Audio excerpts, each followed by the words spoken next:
What's really good, my people? Welcome into No Catch Up Chicago, for Chicago, by Chicago. I am your host, Sean Little. Big Nick the Quick's in here. What's going on?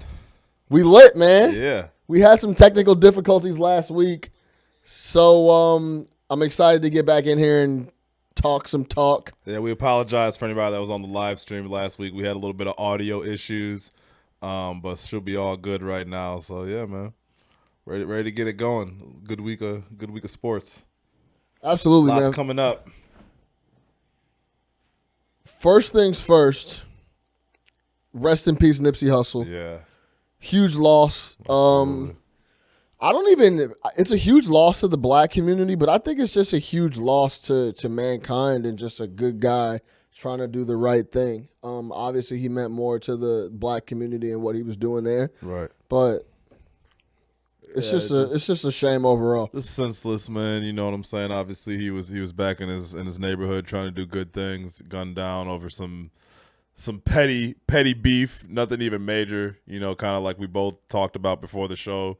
We knew that that's eventually what was going to come out and be something petty, not crazy conspiracy or anything like that. But, rest in peace to him, man. Hopefully everybody else that was involved in the shooting pulls through and, hopefully, things like this, man, they become less frequent. But, unfortunately, it doesn't seem to be the direction that we're headed in, man. So it's just a really unfortunate event for a guy who, had kids and was trying to do the right thing in the community and reinvest in this community to end up getting killed, right there on the corner where he was trying to make good. It's just crazy. So, rest in peace, Nipsey Hussle, for sure, man. Stop shooting. Yeah, Straight it's the man. same story, right? Yeah, it's just petty bullshit. Yep. show some love, man. That's all you got to do. Yeah. Ain't no need to do all that type of stuff. Or someone on Twitter, or not, I'm sorry, someone on Instagram was like, "Yo, what just happened to fighting?" You know what I mean? Like, if it's that serious, just get it over with. Like you say, you can walk away, show some love. If you really got to get out that aggression, go back to fighting. But this picking up a gun, instantly and just taking it to that level is just crazy. You know what I mean? So yeah. Yeah. And rest in peace, Nipsey Hussle. Yeah, man. rest in peace. Rest in peace, Nipsey Hussle. I've been kind of fixated on that the last couple of days. Yeah. I've just been refreshing Twitter, going through all that stuff, checking in, Yep. seeing if they found the dude, seeing if Which they did arrest that dude. Yeah, any new leads, whatever it is. I don't know. I listen. I understand that a lot of these businesses don't have money to have surveillance equipment and cameras and stuff. But I saw the surveillance camera of the incident. It's just pointless. Like, why even have that shit up there? Well, no, that was across the street. Well, that's what I'm saying. But I can tell you without a doubt that T-Mobile store right there, it has surveillance. And if you look, there's cameras there. They just haven't released the cameras from in that parking lot. But I can tell you, no doubt about it, that T-Mobile store that is right next to his store and really right in front of where the shooting happened, absolutely has surveillance. Just from knowing they for sure have surveillance. So there's surveillance in that lot, and plus that's a major intersection in South Central LA, right? So it's not like this was tucked off in the street. Like, it's Crenshaw and Slauson. Crenshaw obviously a big drag down there. It's like in Chicago it'd be like Madison. It'd be like if something happened at Madison and Pulaski. Yeah, exactly. It's in the hood, but it's a major intersection. Like, there's cameras, there's surveillance going on over there. So definitely. I've been listening to his music, and the bars are just hitting a lot different now. Yeah. They're a lot more interesting, and it's a shame to say that, but it kind of just gave a different peek into. He was really talking some positive. As much as he talked about getting money and standard rap hip hop shit, Yeah. a lot of stuff, a lot of big chunk of what he was talking about was political and just trying to move the folks forward. Yeah, talking positive, like you said, man. It's just, and obviously, he backed it up with some of the things that he was doing. If you see some of the different ventures that he's involved in and stuff like that. So it's just, either way, man, even if he wasn't involved in that and he was just a dude who was a rapper and came back to his neighborhood to show love, like, nobody deserves to get gunned down. Like, regardless, like, that shit is, it's pointless, especially over, some dude got embarrassed because, Nipsey told him to leave the store. Yeah. It's just always some shit. But like you said, man, it can't disrespect somebody because because it's just, it's how that's, yeah. we're gonna get into the sports talk here in a second, but we talked about finally a guy that actually raps about not leaving the community, stranded. Yeah. Coming back to support the community. Right. Actually being on the block where he's from without Right. security. No one's around. He's taking pictures with people, chopping it. The dude to actually really do that and be back in the hood while he's famous, a guy that made it, quote unquote, and he gets gunned down, like, that's a big setback, bro. Yeah, reinforces everything. Yeah, it reinforces everything. Why would I come back? Why would anybody go back to where they're from? Why would you go back? Yeah. What's the purpose of that? It doesn't make any sense, right? Yep. So, well, Meek Mill had an interesting tweet the other day. He was like, "Yo, I know I'm gonna get killed in my neighborhood, you know what I mean? But I keep going back." And it's like, I'm looking at that, I'm like, yeah, I mean, I guess, bro. I mean, it's damned if you do, damned if you don't. And the hate is serious, though. You know what I mean? It's like the hate is serious. That's the problem. And it's always going to be some just random hate. Someone wants to prove themselves. Someone who has nothing to lose like this. It's not like this dude thought he was going to get away with it. Yeah. Again, he shot him in broad daylight on a Sunday afternoon on Crenshaw and Slauson. So it's not like he thought he was going to get away with it. So you got these people out there that got nothing to lose. They just want some clout or whatever it might be, and yeah, this type of shit happens, so it's crazy. Crazy. All day. Yep. We're gonna talk the Athletic article. What is it? The 9-year anniversary? 10-year. 10-year anniversary of the Bears trading for Jay Cutler. Cuddy. If you didn't check that article out, it was interesting. It kind of gives a little behind the scenes on how the trade went down. Yeah. Got some player reactions as it was happening. You hear from Angelo to Phillips. Of course you don't hear from Jay.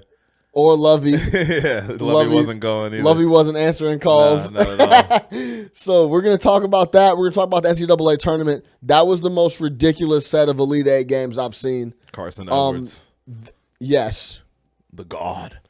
Edwards. What, Harper from Auburn? Yeah. We'll talk about it. We're going to get into that. We'll talk about the tournament because that Elite Eight made up for the opening weekend. First two rounds were huff. Super trash. Yeah. So that'll make up for that. We'll talk the NBA awards and then we'll open it up to some Q&A. Let's do it. With the Q&A, I would say people just go ahead start sending some questions drop now some questions so we have through. them at the end of the show. Yeah, no doubt. Yeah, so if you got any questions or anything you want us to answer, go ahead and drop them in the chat, and we'll answer them at the end of the show. First things first, I can't believe that Jay Cutler trade was 10 years ago. Yeah. When I was reading that article, I was like, man, that was a long time ago now. Mm-hmm. The article was awesome. Yeah. I love those oral histories. They're great. Yeah, they're great. Talk to me about your first reaction reading the article, and then we could talk about how we felt when we got Cutler and where we're at now with it. Yeah, so it was funny, man. They were like, one of the opening lines was like, a lot of people know where they were when the Jay Cutler trade happened. And I remember, I was at home. And I remember seeing the next day in the paper with like, we got him, like, a big picture of Jay Cutler on the front page. And I think we were all just in disbelief. I don't think we had group text yet, but I think we all like texted each other, called each other, Facebook, whatever we were using at the time to talk about it. And it kind of took me back to that point and just that how crazy it was that happened. The fact that he was available, which they talk about in the article, how rare it would be for a player like that, a young quarterback on his rookie deal in his third or fourth year to be available for trade, and then to have him come to the Bears. You know what I mean? It was crazy that we went after him, got a quarterback, and the future was bright for us at that point, So, yeah, it was it kind of took me back over there.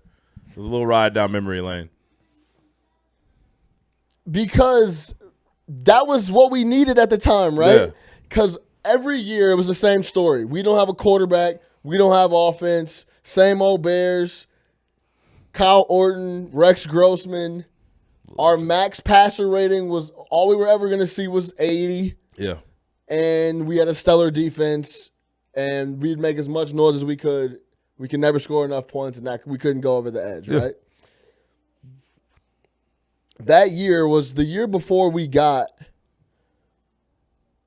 Cutler was that first full year of Kyle Orton. Yeah. And we had just come off of Rex, where he was at the pinnacle when he went to the Super Bowl. I don't even know if that's the pinnacle. I don't remember Rex being the backup that year. So Kyle Orton was made the starter over Rex at the beginning of the year. Sir. Yeah. I don't remember that part. Yeah. I don't remember the end of Rex. I mean, after the Super Bowl, Rex Grossman is like he's such a blur to me. I don't even think about him. I try to block out the Rex Grossman era from my mind, to be completely honest with you. But I don't remember that he was a backup to Orton. He backed up Orton. That was the last year he was in that was like his last year, his deal. It was like almost like a Jordan Howard situation. Like, you're out of here, my G. Like, forget about Time it, to right? go, Yeah. So reading the article brought back tons of memories. Honestly, bro, just to get down a little bit in the story, there were so many things that jumped out at me that I forgot. I forgot Todd Collins played. Oh yeah, Todd Collins was terrible. I just assumed for whatever reason I just thought we jumped to Caleb Haney. Wasn't Todd Collins like 1 for 8 with four interceptions or something like that? Once I read it, yeah, I remember the Todd Collins game. Once I read it, I was like, yo. I remember he came in for a couple series and he was the worst quarterback I'd ever seen. Yeah, he was terrible. The question was, how is this guy even in the league, right? So that was some things I brought up. But I remember getting Jay Cutler and thinking that was what we needed. That was the piece. 100%. I couldn't believe it. And I was happy that Jerry Angelo was the GM. Yeah. When I was reading the article, a couple things that caught me off guard, just off top. Yeah. I was it was mind-boggling to me that Kyle Orton was 14-2 at Soldier Field at the time. Not to me. That might have been funny, but like I wasn't. Not to me. 14-2. I've been telling y'all. No, he's solid. He was a winner. He was going to give you 20 touchdowns and 13 interceptions. No, he was not. No, he was not giving you 20 touchdowns. That's what he was. Nah, I think Kyle Orton was like fucking. No, Kyle Orton was like 20 touchdowns and like 10 picks. He threw I'm pretty sure in the article I said he threw 20 touchdowns. Did he? And then the next year when he went to Denver, he threw like 23 or something. The next year in Denver, remember he started off the first half of the season hot. Yeah. Shout out Kyle Orton. Sid B said Rex got hurt that season. That's when we first met Kyle Orton. That was the year before. That was the year before, right? That's what I thought. At that game when Rex came back out, it was against the Falcons. Yeah, that's what I think too. Negative 30 outside. That was the year before. It was crazy. And remember, they brought Rex back in to relieve Kyle Orton. That was the year before. Mind-boggling that he was 14-2 at the crib. I knew he was good at the crib. 14-2. I would love to see how many points we put up in 14 of those wins. See those third down numbers. I would love to see how many points we actually scored in the 14 wins. Mr. Move the Chains. But move chains, get W. The other move the chains, get the W. Keep it moving. We're good to go. Yes. On to the next. The other thing that blew me was our player to personnel director, what was his name at the time? Bobby DePaul. Yeah, Bobby DePaul. Yeah. I was shocked that Angelo was going to him looking for contacts at Denver. Yeah. Like, no one's returning my calls. Can you get me...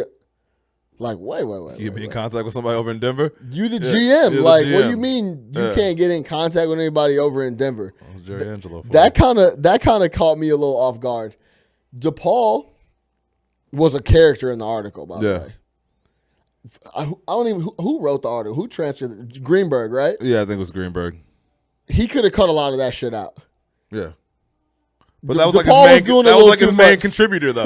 You know what I mean? Was doing a little so many people said no. Bobby was like, yes, I'm available. DePaul was telling everything. Everything. He said he was talking like, then I went and took a phone call. It was windy, so I had to go in the back. Then I was stressed out. I remember I had white shoes on. It was like, yeah. My man, you're doing too much right now. So that kind of caught me off guard that he couldn't get anybody to answer the questions. But really interesting article. Really cool how they talked about keeping it a secret, trying to back cut Schneider in Washington. Yeah. That was interesting because they didn't want to fracture their relationship with Orton if it did get out. Of course, because then he's pissed off. Yeah, exactly. Confirmed to me that McDaniels is a jerk. He's a clown. He didn't even get Castle. Yeah, which is who we wanted. We all knew that. Yeah. So if you could go back, knowing exactly how it played out, one playoff appearance, NFC champ, just the whole thing, all the coaches, all the offensive coordinators. Do you make that deal, or do you stick I'll with look Kyle at it in Orton? a different way. I think let's say not knowing exactly how it plays out. But what I was thinking about this today. What if I told you this, right? Yeah. If I told you Jay Cutler making that trade, Jay Cutler would become the best quarterback in Bears history. I wouldn't tell you anything else about it. Jay Cutler would be the best quarterback in Bears history. Would you still make the deal? Well, listen, I would make the deal, yes, and I would make the deal knowing what happened. Right. So, yeah. So it's because there's a low standard, but obviously Jay Cutler's the best as of right now. Jay Cutler's the best quarterback in Bears history, and it's not close. So it's not close. It's the biggest trade in Bears history. We're only 1 year into the Khalil Mack trade and 2 years into the Trubisky trade. Those may very well prove to be the biggest trades in Bears history, but that's the biggest deal in Bears history. That's the biggest move in Bears history, at least in the last 30 years. 2 first-round picks for a quarterback in his prime. I mean, that's a huge move. Coming off a Pro Bowl alternate. Yeah, they said in the argument, article that it never happened before and it'll never happen again, and they're probably right. So I was thinking about it, like, what would be a comparable situation? It would literally be like, and he might be a little bit better player than Cutler was at that point, but it'd be like if the Rams were like, hey, Jared Goff's on the table. Which he very well might be. Right, third-year quarterback, fourth-year quarterback, still on his rookie deal, productive. It's like, yo, yeah, Jared Goff's on the table. You'd have 26 teams calling. Yeah, I don't know if he didn't win as much as Goff did, but yeah. Yeah, but I mean, Goff was on better teams. Yeah. But I'm just saying, I was trying to think of like a second or third-year player, quarterback being put. It couldn't be Mahomes. Mahomes MVP, so he's too good. But like that kind of next tier of like, oh, teams would be like, yeah, we really want this guy. It can't be like Jameis Winston where we're like, nah, we're kind of good. Like, what's a good comparison? I think it's Jared Goff. I thought about it today. Jared Goff would be the like young quarterbacks in those first 3 years. It can't be like a rookie like Baker because there's too much potential. It has to be someone where you've kind of seen the good and the bad, but they're still young enough to where you're like, oh shit, he's gonna be the starting quarterback for 10 years. It's Goff. Yeah, I think you're right. I thought long. Unless somebody else has somebody, but yeah, it's Goff. Unless it could be like Wentz, but he has the injury history, so that's different. If they traded him, it wouldn't be because it would be because of the injury thing. So I think it's Goff. Yeah, I think you're right. That's a good comparison. It's Goff. It's like if they and every team that needed a quarterback would make that call on Jared Goff right now. We heard from a couple players in the article. I'm going to say this. I love Olin Kreutz way more than I did when he was playing.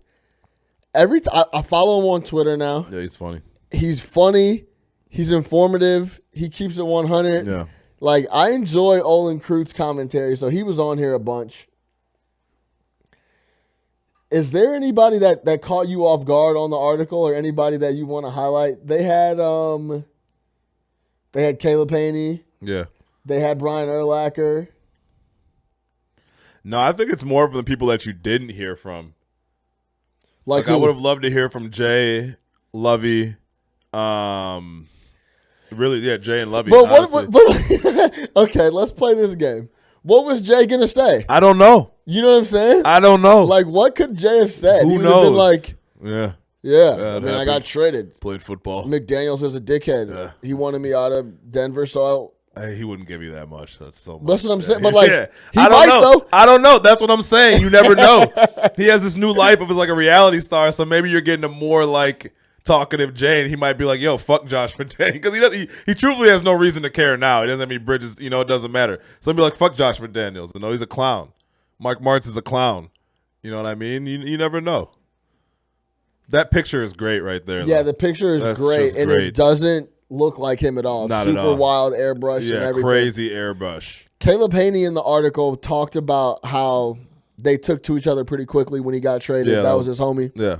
I think it's easy to take to a backup quarterback who you know is not going to take your job. Yeah, that is very true. It's like the Garoppolo and Brady thing. Brady's like, "No, I don't fuck with this. I don't fuck with this dude. Nah, Get this guy out I don't think so." of here. No, that's facts. Yeah. That's such a good point. Yeah. I don't think so. And that's so funny because that's why Brady and Hoyer are homies. Yeah. Oh, Brian Hoyer's been Brian around Hoyer for and Brader, He's dude, not they're taking my cool. job. That's my guy. Yes, my G. Hoyer? Dude, Garoppolo came around like, no, I don't think so. No, thanks, This bro. guy likes porn stars. Like, nah, I'm good. Get this guy out of here, man. He's trying to do too much me. Yeah. Send his ass This to the guy's West trying Coast. to be baby me. Like, no. Let's get him out of here. Can only be one. One thing that I thought was really, really interesting and just shows how polarizing the whole thing was post the NFC Championship and just everything about Cutler after the fact. Carmen DeFalco, ESPN, and I quote, "We did 2 straight 4 hours a day plus 3 hours a day of Waddle and Sylvie talking about Jay not going back into the game in the NFC Championship. We took phone calls all day. They never stopped. In all my years of the business, I've never seen anything like it. One topic, one event that dominated what we do. The Cubs calls did stop after the World Series. A day or two after the parade, they stopped. For 2 straight weeks, they never stopped with Jay." So that's funny. They were talking about this on the radio today, and they were, I think it was Yurko was like, dude, the biggest mistake they ever did is like Cutler could not play in that game, right? He's like, if you know anything about sports, the guy had no base. He could not, his knee was gone. Yeah. He's like, but the Bears made the mistake of making him questionable to return. Yeah. They should have ruled him out. Right then and there. Right then and there. They did him After a the huge doctors- disservice by putting him as questionable. Like he's like, yo, he literally could not play. Like there's no chance he could Questionable play. means like Yeah. it leaves that window open that he has a decision and is deciding that I'm gonna go. Or ahead we'd and still sit this bring one him out. in, like in some circumstance. Out Right. is out. Yeah. Like he's not coming back. Yeah. And if his knee was that messed up, he's out. I'll give you a peek into my thinking when it happened because We I were was watching that game together. Yeah, I was thinking like everybody else. I was shocked my man wasn't playing. I didn't care. The knee would have had to been blown out, in my opinion, for him not to play. Which it was. Which it wasn't. It was not a playable knee. It was a strained MCL. It was not a playable knee. Grade 2. But if you remember, I think it was maybe the season or two before, Phillip Rivers went out on a completely torn ACL and played a full game. Do you recall? Yeah, against the Patriots. Do you recall that? Yeah. So Almost won. Yes. He had a completely torn ACL. Almost won. No, he literally had completely torn ACL. His knee was blown out. That's fine. So Bodies are different, man. the bodies are That's like different. comparing Adrian Peterson's comeback to other people. I don't. Yes, I understand that. Bodies are different, but that combined with questionable. And that standing on the sidelines, watching the game, and standing with on the sideline, with that face, not engaged at all with the offense. Yeah. Then we got this clown out here. What was his name again? I don't even remember. Not Haney, but Todd Collins. No, Is that his Todd name? Collins come out and play that game? No, Haney played the rest of that game. No, that's what I'm saying. The dude came in before Haney. That's what I was saying. I put out of my mind. Oh yeah, Collins did come out for the third he came out for 2 series, and they were like, "This is not the answer." Hey, thank you. So combined with all that stuff, and then we're watching this dude essentially throw the Super Bowl away, our opportunity to go to the Super Bowl away. And this is how you felt at the time. This is how I felt at the time. I'm like, bro, this is bullshit. My man needs to be in the game. I don't care. His leg needs to be broken. It better be broken when someone comes and talks to me about it. So yeah. The Phillip Rivers thing is what really stuck with me because that was like, and he played it off like, yeah, I had to play. Yeah. And it was like, damn, like 9 kids to feed. This is what Rivers is saying? Yeah, but like the only thing, like I see where you're coming from. To me though, and the reason why I stuck with Jay on that is that his toughness as a Chicago Bear, especially those first couple years when the offensive line was among the worst in the league, was never in question to me. We all remember the six sack first half against the Giants. We were shout out Drew. He just posted that in the chat. Yeah, we all remember that game. Like Jay's toughness was not. He took a beating on the Bears, right? So and got up, played through a lot. So that to me, it was I did not think he could play during that game. I did not think that he would have sat out if he could have played. It's not like he had something to protect. He'd already gotten paid. Like, it was there for him. And obviously that was a chance for him to have his moment. So I don't think that he sat out for any reason other than that he could not play. And that's that. You know what I mean? And I understand why some people may have felt a certain type of way, but again, the dude's toughness was never in question to me. He took a beating for the Bears. He played behind some terrible offensive lines, and did his thing and showed up when he could. The problem with Jay is he just got hurt every year. You know what I mean? The year that we were really good, the year that we were 8-1 and he got hurt in San Diego. What were we, 8-1 or 7-2? 7-3. 7-3 and he got hurt in San Diego tackling from an interception. You know what I mean? Yeah, trying to make a tackle and broke his thumb. Yeah. That was the year the Bears were really going to take off. Yeah, for sure. I remember watching that game. He was coming off 10-6 the year before, right? I remember watching that game. Cody was in town. We'd take him to some bar. I think I was with Jamie and Eli and Cody come in town. We watched the game. It was towards the end of the game. Was it? I don't remember when it happened in the game, but he tackled him and broke his thumb, and it was like, oh, shit. You know what I mean? So, yeah, we were 7-3. So, again, yeah, his toughness was never really an issue for me. Shout out Drew with another great point in the chat. He said to your comparison, like when you said golf, he said, I think a good comparison would also be Matt Stafford, like early on in his career. Showed the good, showed the bad. Yeah, I would say of a guy right now, but that's a perfect example. Yeah, that's a really good example, right? Shout out Drew, man. That's a great example. I just had to get up this real quick in the chat. Okay. So yeah, man, I would have to do it again. What a roller coaster of a ride. Nothing more polarizing than Jay Cutler in Chicago. To this day, you bring him up, it's still a conversation. Yeah. Some people loved his attitude, some people didn't. I was always a Jay fan. I did have that little spell where I was pissed off about the NFC Championship. Yeah. Just like a lot of other people. But overall, bro, Jay was my guy. I think just because I played quarterback a little bit, I had an appreciation for his talent. He was so talented, and he went through a ton of stuff with the offensive line, with the offensive coordinators, with the injuries. It was just an overall bad situation. Yeah. And if you look back on his career, it's kind of just never came to fruition like that. So Cap posted this morning, who is your most disappointing Chicago athlete? Mark Pryor, Derrick Rose, Jay Williams, and then Jay Cutler. Wow. Yeah, Jay Williams, I mean, it was disappointing, but we literally got 1 year at Jay Williams. No, that was disappointing for me. Let me read them again, and I'll rank them for you. Mark Pryor, which made me go back and read up on Pryor. I forgot, like, it really did end quick for Mark Pryor. Yeah. Like, super quick. The juice. Derrick Rose, you think it's juicing? Was Pryor juicing? I think Mark Pryor was definitely juicing. Really? Yes. Why? Just the injury that he had? The cliff that he fell off, and...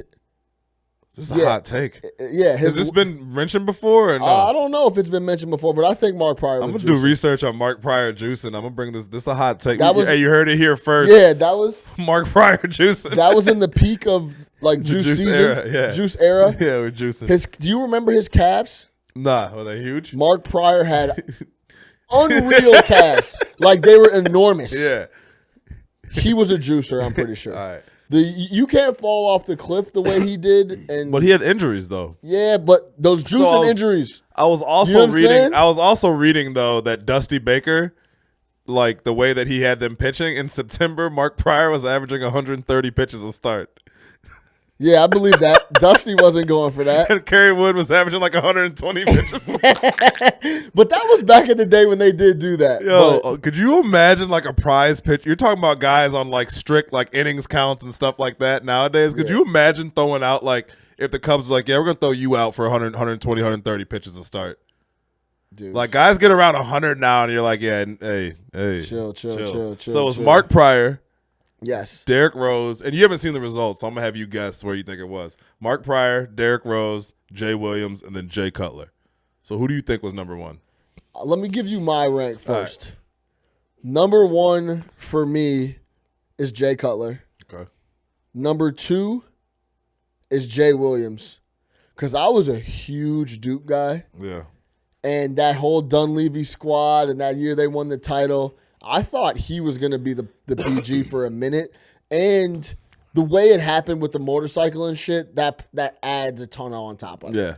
So that's almost close to being number one for me because Jay, I think we got a ton of years out of him. He is our best quarterback in franchise history. Hands down. And you know what? I'm going to flip that. Jay Williams is one. Really? Cutler, Pryor, and then D Rose because we got an MVP out of D Rose. Yeah, and we got yes. So they have it Cutler, Pryor, Williams, Rose. Yeah, Rose is always going to be 4. Yeah, I got Cutler number 1, hands down, without a doubt.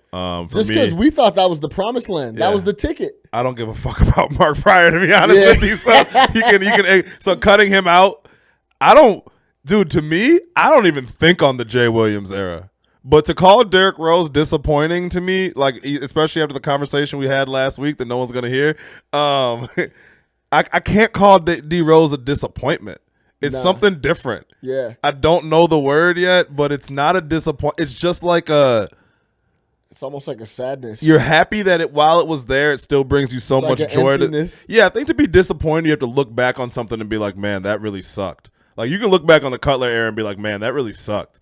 You can't look back on the D Rose era and be like, man, that sucked. Like no, that was some of the most exciting basketball we've seen outside of the Jordan era, but just in general, NBA, one of the most exciting players and just a great time to be a fan. Yeah. And we were really kind of coming, and that was like our early 20s too. Like it was great. So like, yeah, man.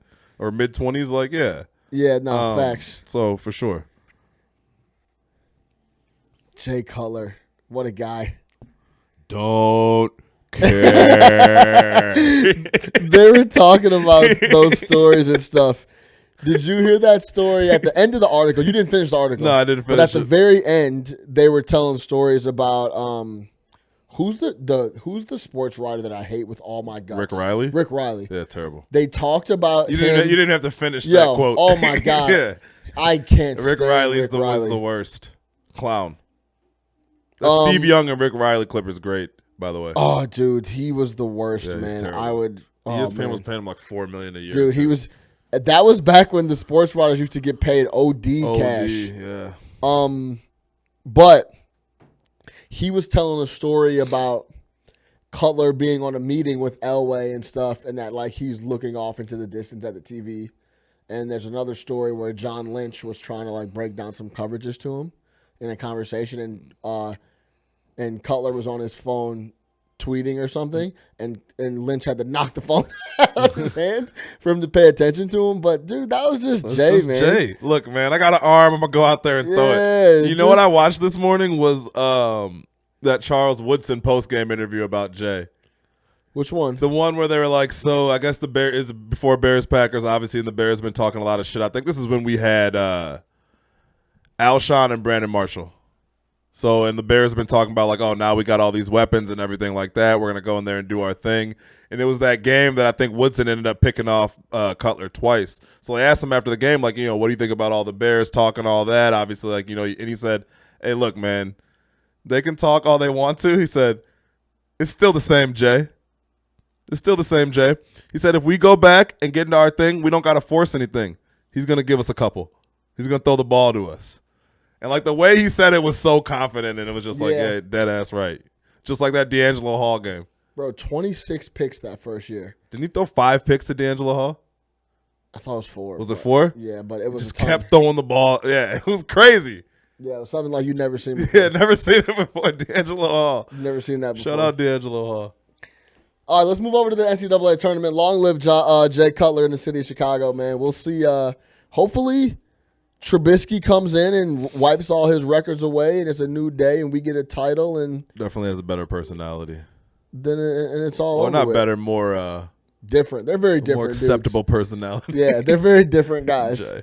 Like it was great to see when like Trubisky came in this winter with the sweater with the lights on it. Yeah, yeah. The Christmas. Jay would never do that. Yeah, Jay would never do anything like that, right? I'm wearing a sweater. Christmas, nah. It's Christmas. Spend more money. I don't care. Force it into coverage. So, all right, let's switch over to the tournament. The Elite Eight was off the hook, dog. Great. Top to bottom. Absolutely. It was off the chain. The Purdue explosion from what's his name again? Carson Edwards. A bucket. I'm telling you, He was pulling up from like 40 feet. I've seen a lot of individual performances. That one's up there for me. It's definitely up there. He was unconscious. The bank shot 3 with a minute left in the game is one of the most. I'll never forget that shot. I don't think he hit a bank shot 3 with a minute left in the game, off the glass, pull up. And it's funny because when someone's going crazy like that, there's always a moment like that where it's some goofy shot, they flip up and it goes in, or they throw up a 26-footer off the glass. It's just like, I'm that hot, bro. Yeah, he was flinging that with confidence, though. I'm that hot. It doesn't matter. He was pulling up from damn near half court. Allen Robinson tweeted, Coach, with all due respect, if I had 40, don't draw up a play. No. And he was talking about Carson Edwards. Yeah. He was out of control. Out of control. It was great. Out of control. Real quick, would you, second rounder, does that play him into the back end of the first round for you or no? So prior to the game, he's like a mid-second rounder. Yeah. Obviously small, not a point guard. He's a scorer. He's a 6'1" scorer. You know what?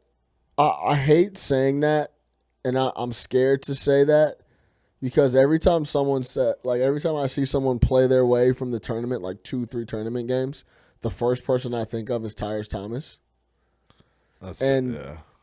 I'm trying to think of a player all that he could do was block shot. I'm trying to think of a player that played their way like into a better like draft selection in the tournament, like from 2 or 3 games in the tournament, and then ended up being a really solid pro. Well, so the thing with what I'm saying? But if you look at he averaged 25 points a game this year. Yeah. So I mean, it's not like, he went off in that game, but I mean, it's not like it was out of nowhere where he just had a point explosion. Like, he's a scorer for sure. What's going on? I don't know. They're banging over there. Construction over here, getting the new studio built. Yeah, I don't know. I mean, he's tiny, but that jumper is wet. That was the best game. That Virginia Purdue game was off the chain. Crazy.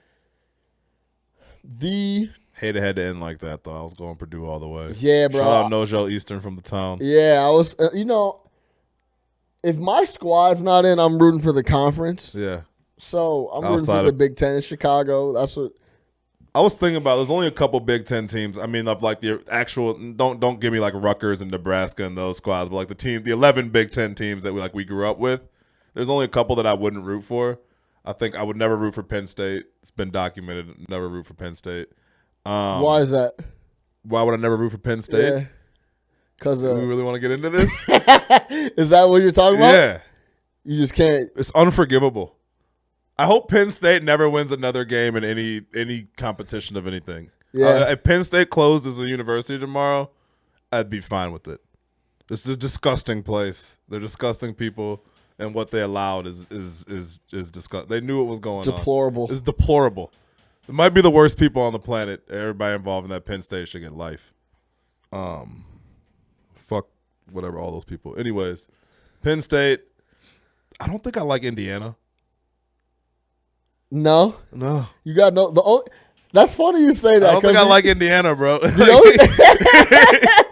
only reason I got love for Indiana is because we had some homies go to school there. Yeah. And every time I went up there, I had a great time. But now that you say that, I mean, other than Antoine Randall, Vic Oladipo. But I'm not even a huge Oladipo guy like that. Randall was a Antoine monster. Randall was that man. Yeah. But yeah, I'm not a huge Indiana Bobby Knight guy. fan. Definitely not a Bobby Knight fan. Did you watch the Bobby Knight 30 for 30? No, I didn't. I heard I need to. Oh wow, you didn't watch that? The Last Days of Night. It's crazy. Shit is crazy, bro. Yeah, that one is crazy, bro. That and the state of Indiana is just in general, as a whole is wacky. Trash. And I was rooting for Purdue, just obviously with the Evanston tie, but yeah, Indiana is just Indiana is just. And I hate Notre Dame. Oh, don't even get me started. Not a Big Ten team, but anytime I can trash, I hate Notre Dame. Yeah, me too. So I'm with that. I fucking hate Notre Dame. Yeah, so Penn State, I don't think I like Indiana. What about how you feel about the new additions like Rutgers and Maryland? I don't care. I got Doesn't no history matter? with Rutgers. I got no history with Nebraska. That's Maryland. not even the Big Ten, really. It's not the Big Ten to me. That's just the death of all the conferences. That's just big fucking the NCAA being the NCAA. Yeah. It's just like Wait, this is I like this. Yeah. Because now, obviously, What Big Northwestern's Ten our teams squad. you want to rock with? Like you'll rock with Northwestern. I rock with Northwestern. U of heavy. I. I rock with Michigan State. Michigan State always. I rock with U of I. Michigan. You don't rock with Michigan? This is my problem with Michigan. Wow. I can't stand the Michigan fans. They bother me to no end. Why is that? Just because every time I see them, it's gold blue, and they have shoelaces in their shoes that say gold blue, and they have gold. And they hate Michigan fans. And they have gold blue toothpicks, and they have gold blue hats on. It's like, yo, you're not all right, bro. You went to Michigan. You got a good education. They play good basketball and football. Shout out the I Wolverines. get it. Shout out Charles Woodson. You never see if a dude that went if one of your homies or one of the dudes you work with went to Michigan, you know about it. I promise you that. I feel like that's the case with a lot of schools. Not like these dudes from my experience. So Michigan is whatever. But like, I guess that is true. I'm trying to think about it. Like, bro, these Michigan dudes are out of control, it, bro. Michigan law, you see Michigan law T-shirts, Michigan swimming, just like they're just Michigan crazy. Yeah, and they walk around, go blue, go blue. It's like no one other school does this, bro. So like, I'm good off Michigan. Hey, Sean's Michigan take now is hot. Yo, like I'm good off Michigan. Super good off. We need to chop this up and at Jamie. Yeah, I'm cool off Michigan, but I'm rocking. But I also don't really love Ohio State either. Me neither. So I mean, I'm impartial to those two. I don't really care about those dudes, but like I don't rock with. I like Ohio State because they fully embraced the black quarterback, and they have for like 20 years now. They do rock with the black quarterback. Like they're like, hey, even our pocket passer's black. You know what I'm saying? Like, outside of Craig Krenzel, they have like an undisputed. Shout out Craig Krenzel. Yeah, undisputed. Bears quarterback. Yeah, a long streak of the black quarterback. You know what I'm saying? Shout out Troy Smith. Shout out Terrell. I paid for my tats prior. Yeah. You know what I'm saying? Shout out David Boston. David, I'm juicing Boston. Super juicing. Shout out, just the last couple with Cardell. Cardell and Braxton. Smith. Yeah, all them dudes. But outside of that, like, yeah, I'm not big on Buckeyes. Wisconsin's basketball team always kills me. Wisconsin, the Bo Ryan Badgers, they have like 5'6'9" forwards from the country in Wisconsin that would just shoot threes, and they get one brother. Wisconsin is they get one. They black get dude. one black dude that was like a guard. Nigel Hayes. Yeah, they'll rock Londo with Tucker. Yeah, Londo Tucker got buckets though. So, but yeah, I'm put it like this. I'm more of like a Michigan State Big Ten guy. Yeah, I like Michigan State. Yeah. Give me Northwestern. Give me Michigan State. Northwestern all day. Yeah, but you don't like Fitz. I mean, I don't like mediocre football teams mediocre, with baby. unlimited facility. What about 68% of their games? Yeah, so I mean, yeah. Well, that's that's a whole other conversation. That is funny though. That Michigan take is hot. Oh, dude, that Michigan. Blue. It's just real. Have you been to the Big House? Yeah, it was sick. I want to go. I'm not gonna lie. I went and saw Ohio State. I went and saw Penn State, Michigan, Penn State. How you feel about? So Drew in the chat said he doesn't really care for Iowa and Wisconsin. I rock with Iowa. Yeah, I got no problem with Iowa. Iowa turns up. Yeah, they party. I got no City's problem with fun. Iowa. I've been to a couple of games at Kinnick Stadium. At Iowa. Iowa City's cool. He said Iowa and who else? He said Wisconsin. Oh, Wisconsin. I feel like Wisconsin. Talk about people who wear their shit. You see Wisconsin shit all over the place. I feel like Wisconsin people are wearing their shit. Not like the gold blue level, but Wisconsin, like Wisconsin people. You know that. So I went to Madison. Yeah, I went to Madison. Madison. Madison. Then I went to Wisconsin. I went to Madison. Yeah, I remember back in Madison. My girl wanted to go to Madison. Yeah? Low key, yeah. Oh, she's U of I. Yeah, she went to U of I. Non-factor. Non-factor. Non-factor athletically. All right, let's get to all the games were crazy. U of I, though, man. They'll be back. Another thriller for Duke. Give me your final thoughts on RJ Barrett, bro. I think RJ Barrett's. He was not good at the end of games. You know what I mean? You guys were trashing him in that game, but he got bad at the end of the game. He played so bad. But for like half the game, he was fine. He played bad. RJ turned it over like 8 times. You talking about Duke RJ Barrett or RJ Barrett's NBA prospects? I mean, RJ Barrett. I'm talking about RJ Barrett right now. He's got a hero complex. I don't like how he handled the end of the game. He took some terrible shots. Yeah, I mean, he played like shit at the end of the game. I don't think he cost them the game necessarily. I think Duke in general just couldn't put it together. But yeah, I mean, he was playing hero ball at the end of the game.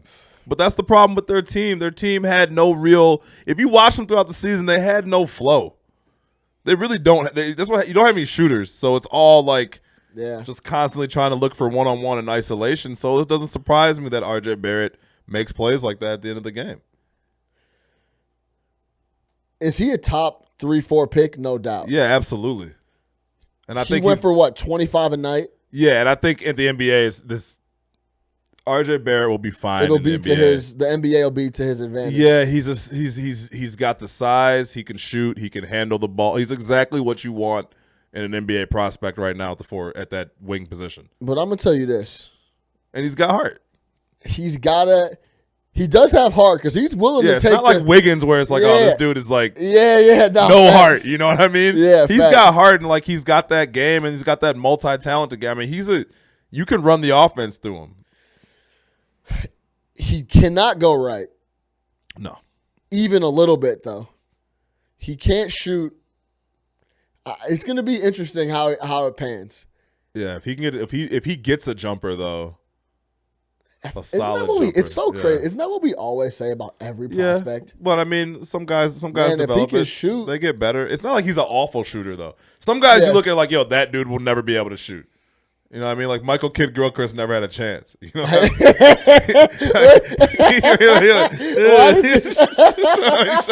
Why did you pull out Michael Kidd-Gilchrist, bro? You know, I pull out these names. And shout out Michael MKG though, great college player. That is funny. They won a championship. That was a Kentucky squad that won the championship, right? Yeah, I think so. Yeah, it was MKG, Bledsoe, Anthony Davis. Yeah, they had a whipper.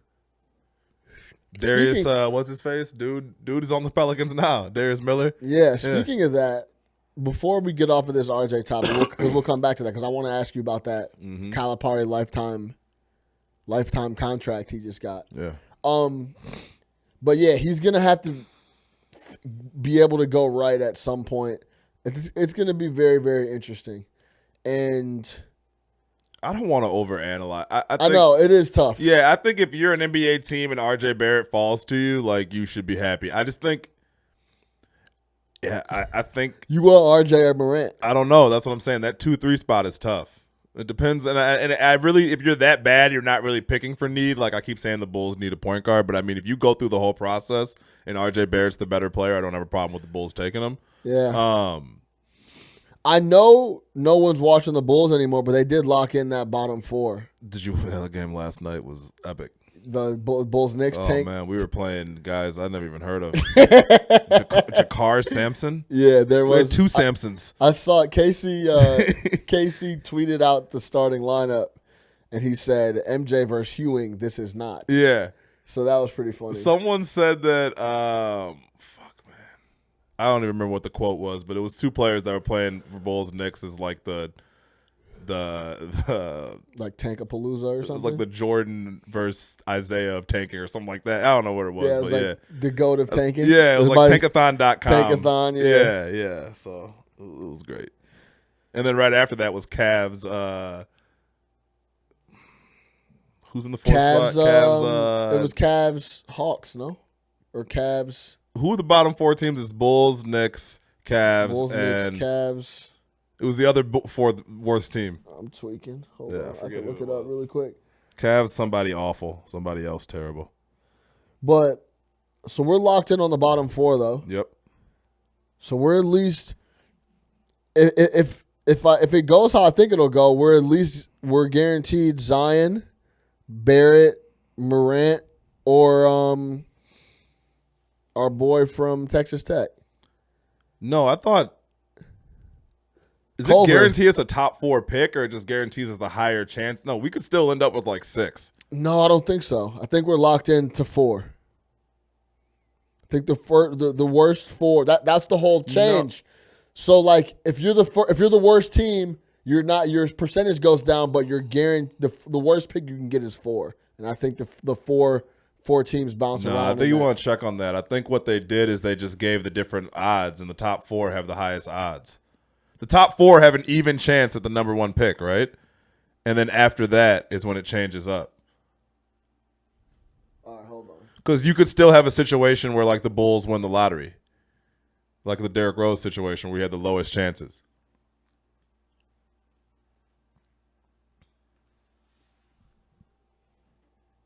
Every lottery team still has a chance at the number 1 pick. Yeah, you're right. Every lottery team has a 1 chance. through 14. Yeah, 1 through 14. But the top 4 have 14.5%, right? The top 3 have 14%, and the top 4 have 12. The fourth has 12.5%. Yeah. I don't know why I can't lock this down in my mind. Yeah, that's what. I keep the top 3 have 14%. 4 has. You know what? I think we locked in one of the 4 worst. We locked in one of the 4 worst records. That's what I. Exactly. Okay, that's what now we're trying to get to that third worst record. My fault. The Knicks are making it hard, but we did give them that W. So let me see who was it yesterday that played. It was. Why can't I think it was Hawks. It might have been Cavs Hawks. No, but I don't think the Hawks are trying to lose. It was Phoenix. Cleveland. Phoenix. That's what it was. Bro, Phoenix has been in the lottery for, I want to say, like 15 years. Dog. It seems that way, bro. Every year. They should have a whip. Yeah. Well, no, but they got Devin Booker. Don't even. Hey, that was a good pick. That's one of the only picks they made that came through. That's what I'm saying. No, Aiden's a good player. Aiden's a good player. So far, no doubt. So far, so. All right. But they have been in the lottery forever. Remember those running gun Phoenix teams? You talking about Nash and them? Nash, Joe Johnson. The Matrix? Amari was a problem. Healthy, young Amari was a legitimate problem in the NBA. He was a guy that we had never seen before, essentially. Freak athlete. He was sick. Yeah, he was crazy. Yeah, he was sick. And match made in heaven with Steve Nash. I saw him at Best Buy in Phoenix once. Skinny as shit, but like he's like 6'10". He had a massive like gold rope chain on. Long, wiry. Mug. But he was skinny as shit. But yeah, he was buying a big ass TV. Lock it like up. by himself. I'm like, that was Amari. Like he's just like goofy looking dude. But yeah. Shout out Amari. Locking up the major problem before the knee injuries. Oh man. He had that microfracture too, yeah? Yeah. Bad knees. Yeah, he did. All right, let me see. Let's flip to the NBA awards. I know you've been itching to talk about this. We were going to talk about it last week. I think we're there now. Yeah, it's done. I mean, I don't know. They're finished. Do you think that it could change in the MVP? You want MVP to start is the only one. I mean, obviously, that's the only one that's up for grabs. I don't know. Is Houston locked in? Houston's spot is locked in, right? As far as where they're going to be in the playoffs. What you mean, like the 4 or 5 or whatever? Yeah, they're 49-28. Utah's 2 games behind them, so pretty much they're guaranteed that 4th spot, right? And when Harden went on this run, Houston was 2 games under when he started this crazy run, and Chris Paul got hurt. I want to say they were like 2 games under 500, right? Like they started off the season terrible. When Chris Paul went down, they were like 2 or 3 out of 500, and they went on a tear. And now they're 21 games over 500. Yeah. So that's on one side of it. The other side is that Giannis's numbers, from like a number perspective, Giannis's numbers are historical, and he's only playing like 31 minutes a game or something crazy like that. So, like, if you were to take his numbers out to, like, 36, 37 minutes a game, like, Giannis is averaging, like, 30 and 15. Doing it on both sides. So, it's kind of like a question of, is the player that's having the best all-around year, or is it the guy who puts the team on his back? But then Giannis also puts the team on his back. You know what I mean? So, it's kind of like, I think there's too many factors not to give it to Giannis. And as much as people don't like it, Harden winning last year is not going to play well for him. Yeah. He already won last year. They like new blood. Giannis has led the league, has led the East almost the entire They've been the best team in the league. They've been the best team in the East for sure. In the East all year. Yeah. So and he's been the best player. Yeah. So you kind of got to rock with him. I'm going to give it to him. I think the Luka Doncic Rookie of the Year conversation is interesting. Trae Young's been doing his thing. Trae Young's on a late surge. Like big time though. And Luka hasn't played, the last couple months, or like the last month, he hasn't been as hot as he was kind of. Isn't it? Luka benefited from that early on. He got real hot and had those crazy games where he's hitting all these crazy shots. Yeah, the hype train hit him, whereas like the Trae Young has been kind of different, right? He's been kind of ascending all year. Yeah, it's crazy how much of a difference. People say this all the time. First impressions are really big. Colin Sexton's first impression was so bad this year, and he's essentially been balling for months now, and no one's saying a word about it. I'm so happy you're saying this right now. So he's been balling. Yeah, remember, he came out terrible, and everybody's like, this dude is trash. He can't play. His teammates were trashing him. He's been balling. And he's been balling. He's averaging like 16 and 5. Like, yeah, he looks like he's legitimate. 50 from 3. Yeah. Like he's legit. He's been doing his thing. The young bull. So it's crazy how if you can get out in front and front run a little bit, changes your whole. Because you can cool off, but everybody always remembers the everyone beginning. Just remembers how much you've been hooping. People were done with Trae Young in Summer League. Summer League, bro. Like, come on, man. Well, like, didn't he have a couple possessions where he airballed like 2 or 3 Yeah, threes but in a it was row? like, yo, it's Summer League of his freaking rookie year. He was throwing balls off the side of the backboard. Yeah, but come on, man. You knew with Trae, he just had to figure out how to create some space to get that jumper off, and like we'd be getting there. He seems like he's figured it out. Yeah, or he's on his way. Exactly. He's on his way to figure out just how to play NBA Like, let's not ball. forget, Luka Doncic has been playing professional basketball for 4 or 5 years now. You know what I mean? So, like, a lot of this. And I'm not going to lie. I was always skeptical about how good the EuroLeague was. Yeah. I was in Germany in the gym watching it live. They were hooping, bro. They were playing hard. The defense is what really caught me off guard. That they play good They defense? were playing like college level D. Like people are almost like smacking the floor type defense on every possession down. Yeah. So when I saw that, I'm like, okay, Luka had it a little tougher to get these buckets than I thought. So I was impressed by that. NCAA is still the second best league in the world. No, it's not. Yeah. No, it's not. Yes, it is. If you put who's the best team in college basketball?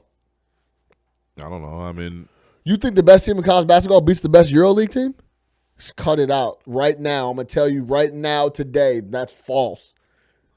I'm gonna tell you right now today. These is grown men. Yeah, I don't know. These is the big boys banging. But I'm just saying, overall talent. I feel like there's more talent in college basketball.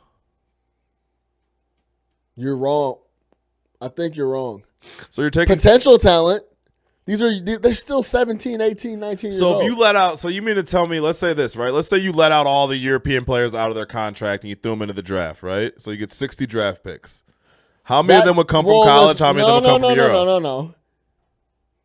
They're not going to draft a 28-year-old point guard before they. So let's say you took. Okay, so there's an age issue. You feel what I'm saying? Yeah, I hear you. Like the potential. There's no real way to measure it.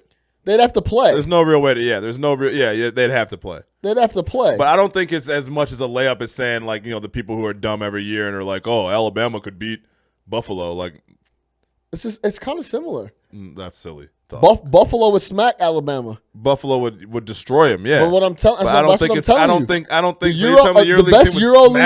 best EuroLeague team would beat up Virginia, Kentucky. They bust their ass, bro. Auburn. Izzo ball? Auburn. They want to see Auburn. They get their ass bust. David Blatt was coaching out there. I'm telling you right now. David Blatt doesn't want to get in a coaching war with Tom Izzo. If you ran out, that Michigan team. Well, Michigan couldn't score. That Michigan team.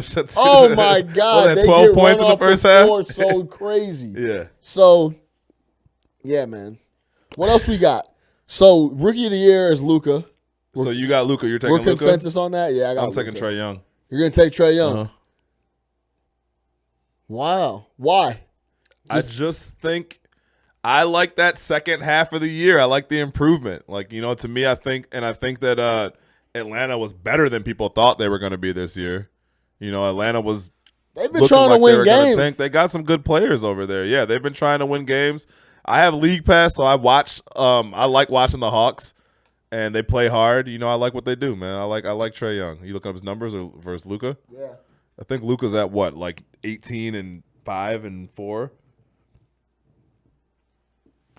Neither of them play defense, so it doesn't matter. No, they both don't play any. No. Zero No. chance of defense being played from either of those players. So hold on. And Luka Doncic versus Trae Young and the NBA's fantastic rookie race closer than you think. Ooh, first 20 games, Luka was going crazy. 18.5, 6.5 boards. But I think he's cooled off considerably. 4 rebounds. Trae Young has averaged 26, 9, and 4 since the All-Star break. Wait, what? 26, 9, and 4 since the All-Star break, and became only the 8th rookie in the league to log at least 35 and 11 in a game during the Hawks' 133 win. He's over averaging the Cavs 26 and 9 since the break with four rebounds. Damn. 25.8, 9, and 4. I didn't realize it was that high. Yeah, that's crazy. It's a rookie point guard. I didn't realize it was that high. Trae Young, rookie of the year. He won't get it though. Nah, too much hype, I think. Bro, did you ever hear that Quavo interview with Bill Simmons where he was like, "Yo, like, are you mad they didn't take Luka?" And he's like, Atlanta had to take Trae Young for the culture. He's like, in a city like Atlanta, you had to have Trae Young over Luka as far as like marketing and shit. Like Luka wasn't gonna do it. Yeah, it was like, yo, Trae Young is for the culture. Like, you know what I mean? Like, yeah, it's Atlanta. I got Trae as the rookie of the year, man, hands down. Not hands down, but Trae Young.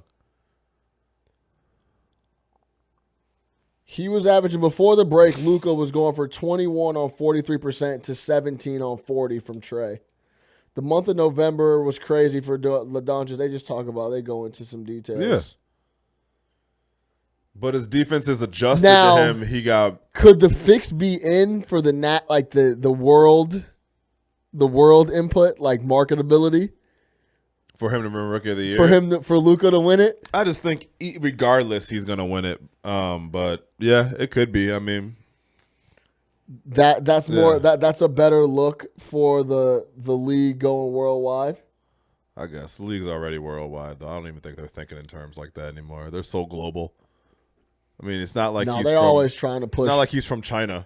Yeah, that's true. You know what I mean? It's like when they had Yao, they were like, "Oh shit, okay, now we got something." He still was what? He was still what? Still spending Yao money. But didn't Luka almost lead the league in All-Star votes? He was like number 2 or something, or did he lead it?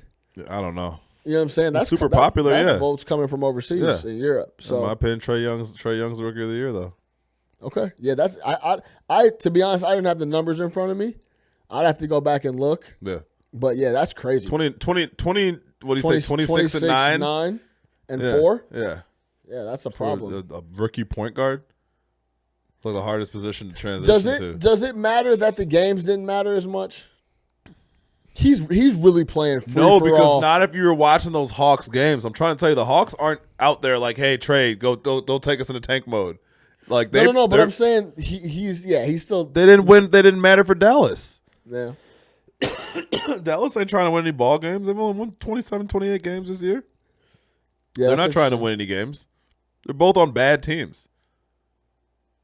Yeah, that's interesting. I didn't realize people don't identify Dallas as being like a shit team. Like, look at their record. Yeah, like, yeah, that is true. Yeah, we're caught up in like the Dirk thing and the Luka thing. Like, Dallas is not good. They're the second worst team in the West, third worst team in the West. They're going to be a lottery team again. So let's pump the brakes on that. They do fly under the radar with that. Sorry, I'm coughing so much. I don't know what's going on. No, you're good. Let's flip over to this Q&A. Wait, hold on. We still got a couple of awards, right? Okay, go ahead. Yeah. Who you got for most improved? Does D Rose fall in this? You can if you want. Does he fall in the most improved? Didn't we talk about can MVPs get most improved? Yeah, we said, dude, he could win MVP, six man, and most improved. What about Zach LaVine? I was thinking that. I got a different D though. He's in that conversation. Who you got? D'Angelo Russell. Oh yeah, he's definitely might be the shoe. I think he's like the poster child for most improved player. What do you think got into him there? I think he got out of L.A. Is that really what it was? He was just too young to be in L.A. Bro, it's L.A. He's getting taxed in LA summer, man, having $6 million in L.A. What would you do? But but this is the thing. I kind of was having a hard time with that narrative because he went from L.A. to New York. It's a different. It wasn't like he went from L.A. to Portland. Yeah, but like or L.A. to everybody's Indianapolis. in L.A., bro. Like L.A. is just like the scene. It's just got that allure. Yeah, huh? New York, you can still do your own thing. You know, like LA, you're just like in the whole culture of like the West Coast kicking it. Plus, I don't think it was good, coming up under Kobe's shadow. I think, he just moved him out there, kind of forgot about him. He got to work on his game. Like being outside of the spotlight, even though you're in a city like Brooklyn, you're no longer looked at as like D'Angelo Russell, the number 2 pick. You're like D'Angelo Russell, like go over there and do your thing. Nobody cares about the team. That's how Brooklyn's been in general. Yeah. Like they quietly rebuilt this squad with no draft picks. What's his name still own the team, by the way? Prokhorov? Yeah, he's selling. I think he's selling it though. He hasn't. Do you remember how much he was in the news? I haven't heard that dude's name at all. Yeah, I was like, does he not own the team anymore? He's one of Putin's boys. Oh, so you think that has something to do with it? Yeah, he is. He's one of those. The oligarch. He's oligarch. Oh no, I know that. Yeah. But what I'm saying is that you think because of that whole thing, they don't want to mention him in the media. Maybe. I mean, that dude is probably The involved Russian in some oligarch. shit you don't want to know about. You know what I mean? Yeah. Like, yeah. I also heard he's trying to sell the team though. He's gonna make bukus of dough. I'm gonna tell you this. If I had to pick, I think more has to do with D'Angelo Russell just developing into a better player. I think if he would have stayed in LA, it might not be to this level, but I think he would be a lot better than he was. I think he just had some time. He was one and done. He had some time to come out and develop a little bit. I think that has more to do with it than being in LA and it was sunny out. But I understand that. And not even just the weather and lifestyle of LA. I think just also coming up from Kobe's shadow, you're that number 2 pick in the draft. It's the passing of the torch. I think it was hard for those dudes to play with Kobe those last couple of years. Yeah. I heard a story where, they were taking off for the team flight, right? And Kobe wasn't on it. And they ended up like, everybody's like, where's Kobe? Where's Kobe? Where's Kobe, right? Kobe shows up like an hour and a half late. Just walks on the flight, sits down, doesn't say anything to anybody, and then they take off. They were waiting for Kobe. They were waiting for Kobe, yeah. But like it wasn't like, oh my God, where's Kobe? Like it was just like, no, Kobe's on the way. yeah. And then Kobe shows up, sits down, and then that's when they finally take off. And everybody's like, did that just happen? Like, you know what I mean? Yeah, like, anybody else would have got left. For sure. Yeah, but it's like, no, nah, Kobe. Well, listen, I know this doesn't like to be talked about and people don't like this narrative, but Kobe ran that organization into the ground before he left. 100%. The last 2 years of him being there, $35 million contract. Completely ran it into the ground. And he you can say he earned it and that was his money and he was supposed to get that as like a parting gift. But he ran. They're just now starting to get out of that. And if LeBron doesn't come, they probably are still trying to get out of that hole he left. It's also not Kobe's fault that they gave Luol Deng $72 million and fucking Timothy Mozgov $70 million. No, that's those true. Those are bad deals. Those are bad deals. 100%. They've made a lot of mistakes. They have made a lot of mistakes. So D'Angelo Russell, most improved. This one's easy. The 6th man of the year. They need to change the award name. Well, they should change it to the Jamal Crawford Memorial Award in honor of Lou Williams. I like that. You know what I'm saying? Yeah. Wait, say that again? The Jamal Crawford Memorial Award in honor of Lou Williams. In honor of the Jamal Crawford Memorial Award in honor of Lou Williams, 6th man of the year. 6th man. The 6th god, Lou Williams. Yes. And then make like a statue with both of them both on of them coming off the bench. You make the statue on opposite teams with both of them at the scores table. Like, yes. Yeah. Hey, Lou Williams. I need that. I'm gonna go ahead and say it. Yes, that's what you need. Lou Williams is one of my top 10 favorite players in the NBA. I'm not saying he's a top 10 best player in the NBA, but like if you're asking me like my favorite players in the NBA, I just love Lou Williams. I feel like Lou Williams is an awesome guy. Like Lou Williams is the dude you want to kick it with. Yeah. He goes out, gets buckets, teammates love him. He hits big shots, no problem coming off the bench. Gives you 20 a night off the bench. I just like Lou Will, man. If you just fuck with him. If you Drake made a song about him. Yeah, he's big in Toronto and shit. Yeah. If you embrace the role of coming off the bench and you make an impact on the game, you get like a folklore kind of love. Yeah. You know what I'm saying? You're like you loved. Can do no wrong. Yeah, like he just comes off the bench and does his thing. He's not a starter, Lou. Yeah. He's not a starter. Meanwhile, he plays like 32 minutes a game off the bench. He plays like 35 minutes, but don't worry, he comes off the bench, so it's like not a big deal. That was why I was kind of and the Clippers essentially abandoned everything, right, and got better somehow after making all these deals, right? Like I mean, they traded Tobias Harris. They traded all their best players, and shout out to Doc. But yeah, I mean that's Lou Williams without a doubt. So it was interesting. Like that's why I wanted Carmelo to embrace that. Like if you embrace this bench role, you could go somewhere and make a major, major impact. But it's not in his DNA. It's not in his DNA. It's not in his DNA. But I don't know if it's in any pro Hoopers DNA. They eventually get there where like Lou Williams was a second round pick. But yeah, okay. Out of high school. You know what I mean? Like, he wanted to be a starter his whole time. At least early in his career, he's striving to be a starter, and then he eventually was like, "Man, I'm best used coming off the bench." But some guys probably, and Lou Williams probably sat and looked at it. It's like, yo, a starter is cool, but it's really about being a finisher, and he finishes every game. The best players finish the games. Yeah.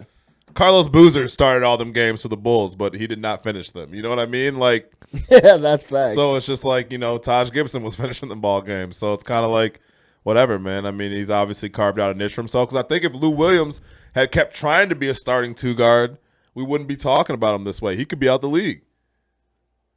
No, pushing him away to be a starter, right? 100%.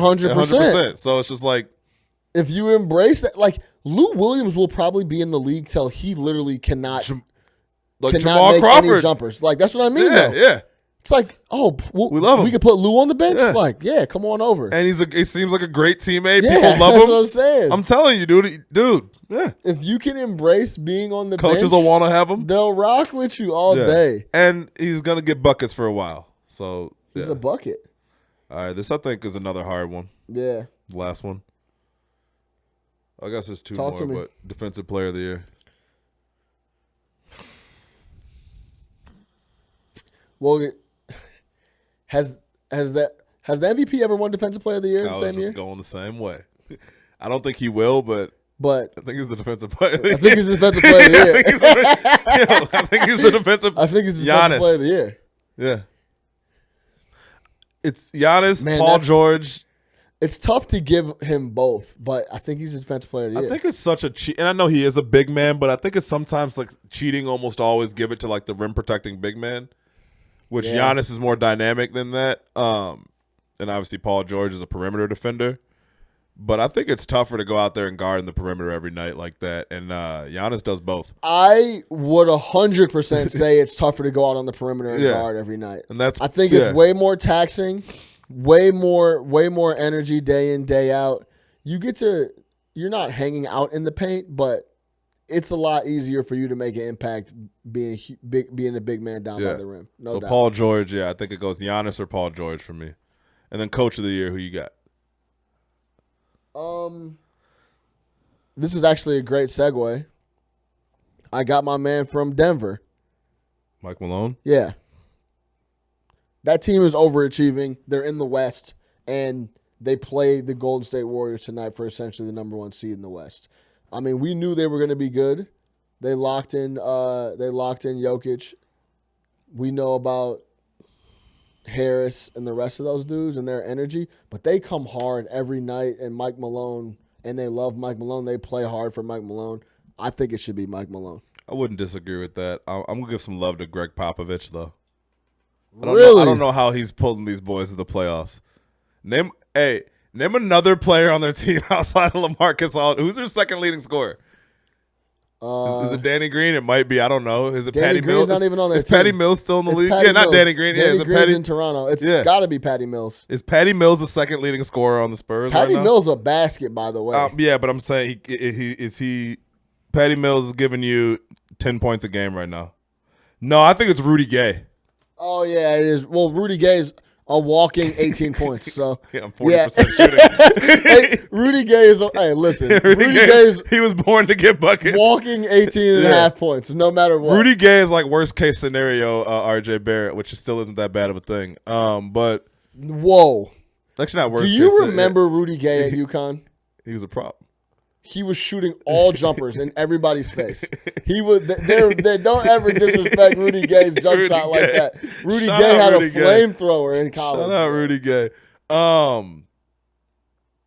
Yeah, I just think when you look at the Spurs and the fact that they've won 44 games this year with LaMarcus Aldridge as their best player, I don't know if there's another coach in the NBA that gets you 44 wins with LaMarcus Aldridge as your best player. Oh, dude, we're so stupid. Their second leading scorer is DeRozan. Oh yeah, yeah, we're tripping. Oh, and cancel that whole segment. Yeah. I forgot about DeMar. Come on, G. That's the second leading scorer. Shout out DeMar DeRozan. Yeah, shout out DeMar DeRozan. Still though, I mean DeRozan and Aldridge. Yeah, whatever. Yeah, let's move on. Yeah, DeMar DeRozan's the second. Yeah, I forgot about DeMar DeRozan. I don't know how I forgot that now. DeMar DeRozan's even on their squad. Did someone put that on the chat?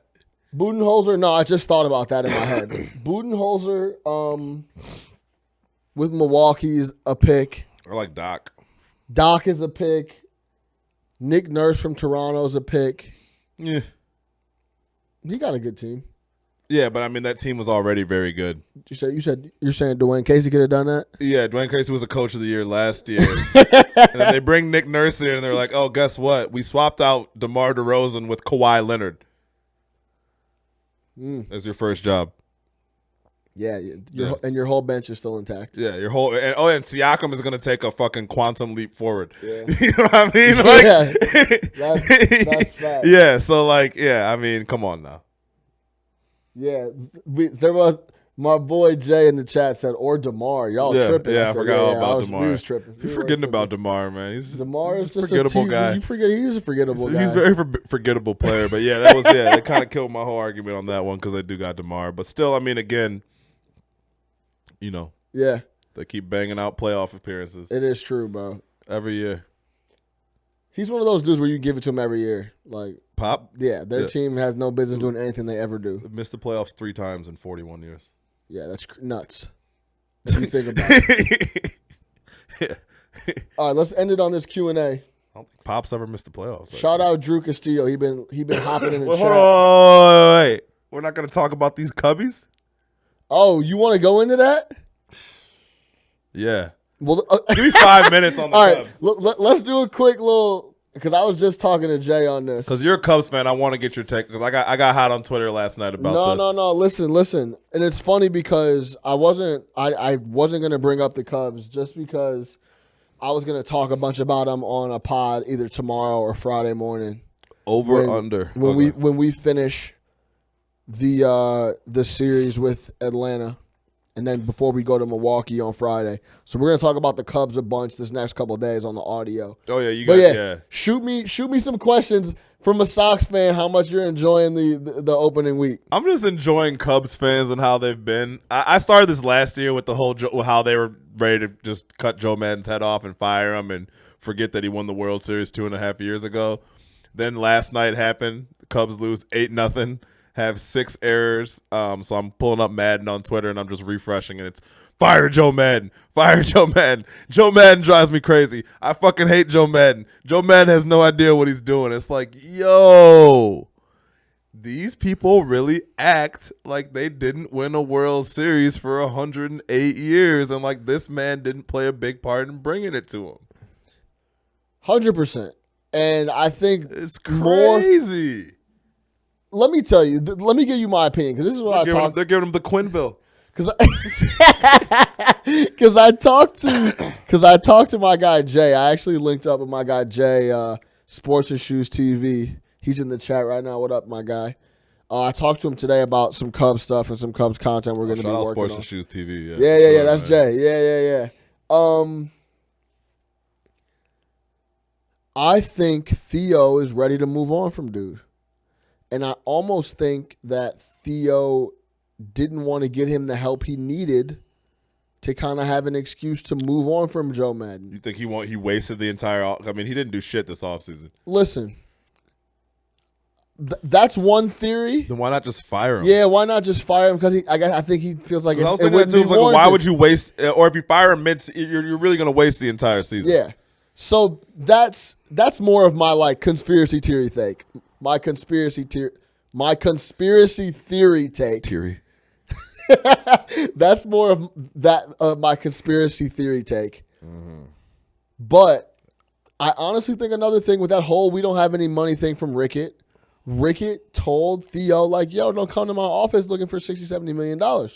I'm not giving it to you. I'm not giving it to you. Because there's no other reason that I can think of that we go into the season and not add to our bullpen. With obvious holes in the glaring holes, like back in the day when we needed a 2-guard on the Bulls. Keith Bogans, like it was obvious that we needed bullpen help. Strope is hurt. Brandon Morrow's hurt. So like, what are we doing here, right? It would be like going into. That would be like the Bears going into the season with Cody Parkey as the kicker. Right. That's kind of like what we did here with the Cubs. It was almost like a hope and pray that we can patch it up and it doesn't come to light, but it's come to light immediately. You know what I'm saying? Well, as of other things too with the team. But so do you think it's philosophy? Like Madden's kind of like relaxed, like everything's gonna be okay. Like, because I was reading that, like, yo, this team needs a fire put under their ass, right? Like, they're very, very complacent, and they have been since they won the World Series. And they need a guy who's going to be fiery and more rah-rah, and Madden's not that guy. He's more of, like, the easy rider, like, oh, we're going to have a pajama party, and, you know, shit like that. You think he wants, like, a guy who's like, yo, I need someone who's going to kick some ass. Yeah, I think Theo might think, and I think a couple of Cubs fans do think that it's time for a new voice, and that whole, like, Zen, I don't like you guys do what you do and I'll support you no matter what, and we'll have costume parties and all this other shit on road trips. I think some people think that shit's old and washed and that it is now they've won it's like and they're older it would be silly. Yeah, it's silly. You know what I'm saying? He's starting to look like not a genius but like a gimmicky in some people's eyes. So do you think? And yeah, I mean, can you imagine if the Bears went into next season with Cody Parkey kicking? Right. That's what we did with the bullpen. Right. We needed help in the bullpen.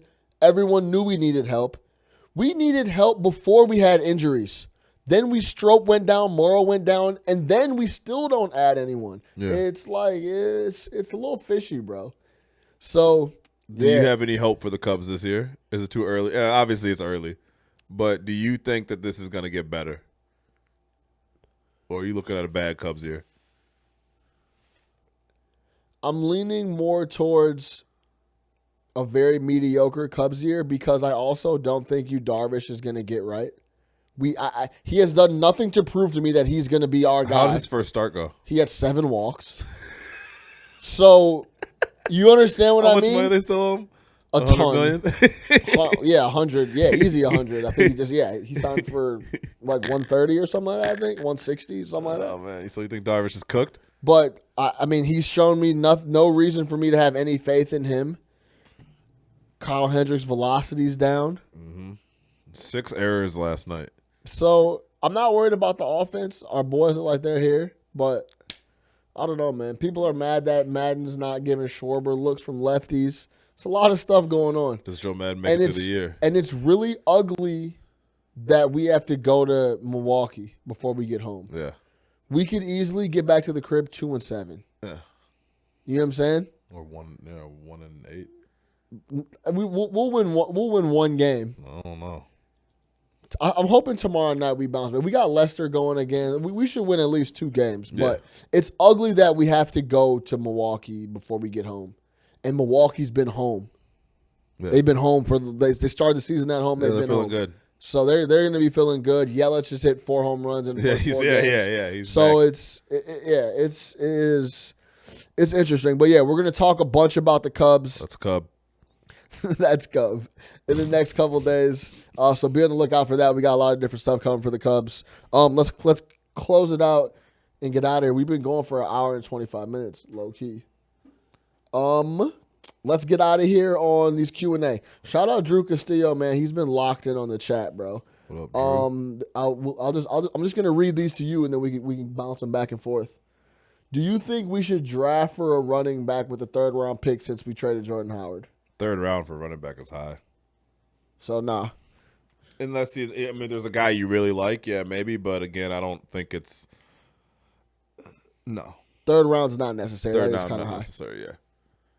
Because you're not drafting a starting running back, you're drafting a 2nd, 3rd type option guy. So yeah, no. Go.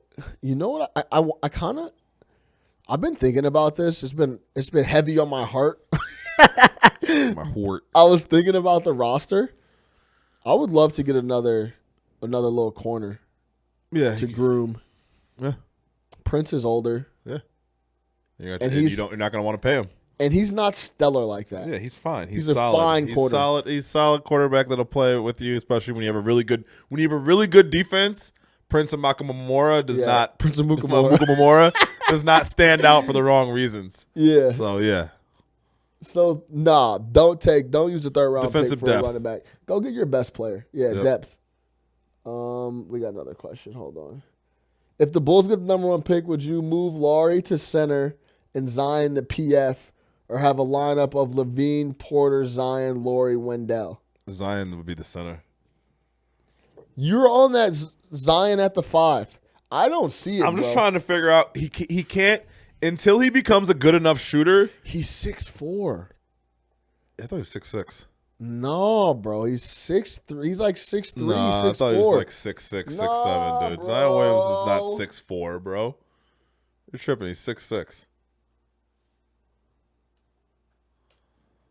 And Charles Barkley was 6'3". Oh, yeah, he's 6'6". Yeah, Charles Barkley was 6'3". It doesn't matter. He's 6'7". They got him listed as 6'7". They got listed. That means he's 6'5". Yeah, he's 6'3". But he's probably about my height. Yeah, I think until he can, was 6'3". Until he's like 6'4" and a half, 6'5". Yeah, like until he can shoot well enough, I think it's gonna be hard to put him on the perimeter in the NBA, in the space crazy NBA. Yeah. Yeah, because if you put, because Laurie's gonna stretch it. Yeah. You want the least amount of bodies in the paint with him out on the floor with the rock in his hand. Exactly. Possible. So Laurie and him is a great. Put him at the 5. Defensively, he'll be able to handle. He's strong enough to handle it, and it's not like teams are banging you. And he's not going to run into a whole bunch of crafty 7-footers in the NBA that are going to take advantage of the size difference. Right? Not too many teams are pounding with the paint. Like, hey, some trouble with Zach Randolph type players that always seem to give guys problems. But he's not gonna. He'll be fine. It's not the same NBA where you got 7-footers just getting 20 looks. This is going to be one of the most interesting journeys we've seen. But you figure it out. He's such an interesting player. It's going to be so interesting because, and he plays around the rim big. He be slapping boys. That's what I'm saying. Yeah, I think the center is probably the best position for him. He ain't felt no Al Horford or You don't want to play him and Wendell together. He ain't felt no big boy yet, though. Yeah. Like a real one. That's what I'm saying. He'll have problems with, if you ever listen to some of these guys, who's the hardest guy to guard? They'll always say some weird shit like, Al Jefferson. You know what I mean? Or, Paul Millsap, because those dudes are crafty big men who have all the moves. You know what I mean? It's never the guys you would particularly think it is. It's I had a rough time guarding Al Jefferson because he used to give me 20 every time. So he'll have a hard time with those guys. But, again, that's not where the game is right now. So, I mean, whatever. Let me ask you this. Yeah. If Zion Williamson ended up becoming Blake Griffin. How do you feel? Minus the injuries and all that, but just look Blake Griffin type career. Feel good. You're happy, right? Yeah, Blake Griffin's a good player. Yeah. Multiple-time All-Star. 23, 8, and 5. I think he's even like 25 this year, but yeah. He's been going crazy recently. Balling. Yeah, I take that, and I also, honestly, I don't know if that's a bad comparison. The type of player. Yeah, they both kind of. Blake learned how to shoot threes later on in life. He was a freak athlete when he first came in the league. Yeah. Became a great playmaker. Yeah, I think he's further along right now than Blake was coming into the league. So I think he'd become a better Blake Griffin. Yeah, Blake, yeah. And a way better defender than Blake Griffin ever could imagine being. That's the other thing. The dude's motor is so out of control. Yeah. It looks like he wants to play D. Yeah. You could tell if he was able to. I think if he was able to get a little rest in that game against Michigan State, he was tired, man. He was tired, and he was still balling. Yeah. So yeah, he's an interesting dude, man. He's gonna be an animal. That's all we got, bro. Good questions. You got anything else? Not really. Go Blue. Yeah. Go Blue. Go Blue. Big house. That's it for No Catch Up Chicago, man. Make sure you subscribe on YouTube if you don't already. Check us out on Spotify, iTunes, the whole 9 yards. I officially sold out of hoodies today, which is fire. I got to send those final ones out tomorrow morning. Appreciate the love on all that, man. Chicago Breeze Legends, that stuff will be coming in the spring. We got a lot of stuff coming, man. No Catch Up Chicago. For Chicago, by Chicago. Lock in.